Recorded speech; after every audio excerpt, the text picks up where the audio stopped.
Okay, for this week's masterclass, I want to focus again on the temple, but this time I want to include alongside of the Temple of Jerusalem, and just to be clear, when I say the Temple of Jerusalem, I also mean the tent of meeting that God instructed Moses to construct in the desert. It's just difficult to go back and forth between saying the temple and the tent of meeting and the tabernacle. There's these different words and they all start with T, as it turns out. But anyway, so I want to include alongside of it this vision that we see in the very last book of the Bible, the book of Revelation, which is the heavenly temple, the heavenly sanctuary, which is really neat because we're going to see a lot of similarities. And then we're going to see even more similarities with what we do as Catholics when we come to Mass and when we go to our churches. So first, I mentioned this last week, but just to repeat, in the temple, there are certain things that are like staples, or we could say like core pieces of furnishing in the temple. For example, I mentioned this, that in the court of the priest, there was an altar for sacrifice. And on this altar, there was sacrificed the animals, those bloody sacrifices, especially, or maybe I would say the most common sacrifice of them were the sacrifice of lambs. And that will be important later on. We also see what their golden lampstands in the holy place. And these golden lampstands provided light. They were kept burning constantly so that the Lord's light could be provided. There was the Ark of the Covenant, of course, in the Holy of Holies, this box, that was so sacred to the people that no one really could see it. It was veiled all the time. That had within it like the signs of God's living presence among them.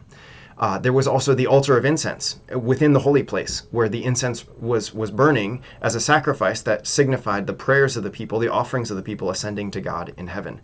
There were the different areas, the different courts, the court of the priests, the holy place, and the Holy of Holies, that of course included all these furnishings in various ways. And these were places that were set aside for worship, specifically for worship, that not just anybody could go into, but only those who were presiding or offering the worship could enter into.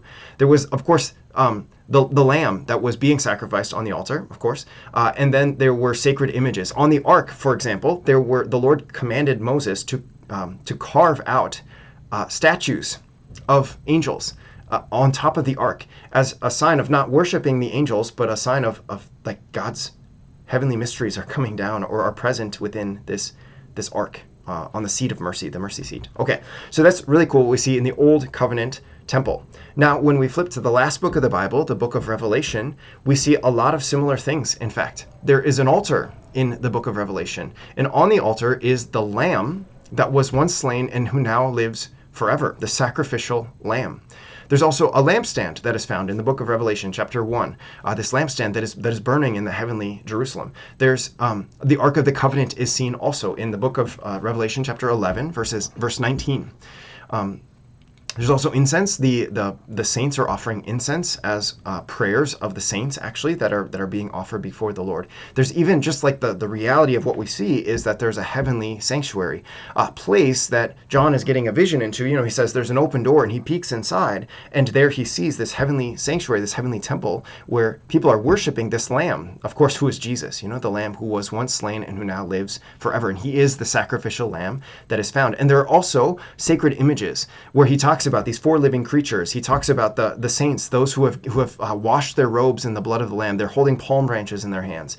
It's a tangible, sensible experience in this heavenly sanctuary, this heavenly temple, which is really cool. Okay, so at the beginning of God's formal institution of worship, and at the very end, that is to say, all the way into eternity of worship of God in the heavenly temple, there are so many similarities that are truly remarkable.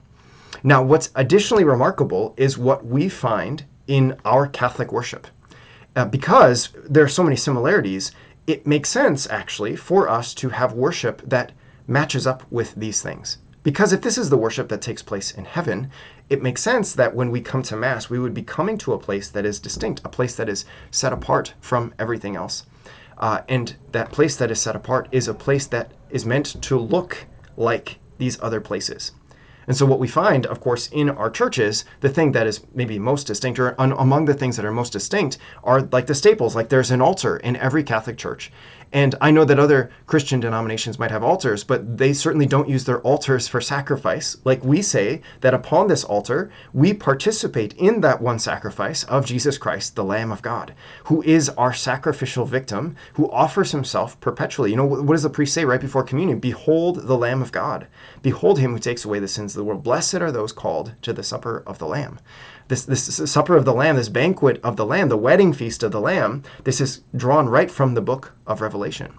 And of course, what else do we have in our sanctuary? Well, the fact that we have a sanctuary, a place that is set apart, that not just anybody can go into, but a place that is set apart for the worship of God. And also in that sanctuary is the tabernacle, a perfected version of the Ark of the Covenant, where the Ark of the Covenant had signs of the living presence of God in their midst. We have the real presence of Jesus in the Holy Eucharist, this holy and sacred bread that has been changed into the body, blood, soul, and divinity of Jesus, who is living in our midst. And as a sign of him living in our midst is this sanctuary candle that we keep burning in the sanctuary of the Lord. So you see, we have all these incredible things. And then on top of that, I know incense isn't always used, and maybe it's not even often used today, but incense is used during our worship whenever the priest decides to use the incense, which is just a continuation of what we see from the beginning to the end. So anyway, so there's so many remarkable connections here. And then, of course, when you go into any church, you see a lot of sacred art many times, statues and icons and other images of sacred art that are, again, not used for worshiping those people that they represent or worshiping the statues or the icons themselves, but they are all meant to draw us into the mysteries and the heavenly realities that we participate in. As a way for, again, for us when we enter into a church, we're stepping aside from what is common and we're entering into what is holy, what is sacred, so that we can be drawn into these holy and sacred mysteries.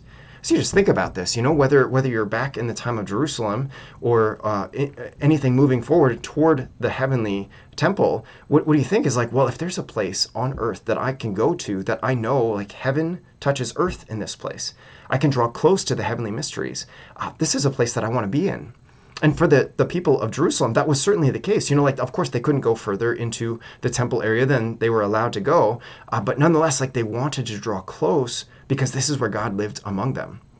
And for us as Christians, of course, we know that God, he lives with us all the time because we're baptized. He lives within us. But there's also a tangible, sensible place that we can go to where we can actually draw close to these heavenly mysteries. It's such a beautiful thing. Just to simply name it, you know, like Catholic worship, it makes sense because it's connected to what is old, and it points us forward to what is to come. And in fact, it even participates in what is to come, which is the eternal worship that takes place in the heavenly city, the heavenly Jerusalem, where there is a temple of God. So beautiful. So I hope that's helpful for you. I'll look forward to seeing you next week. Peace.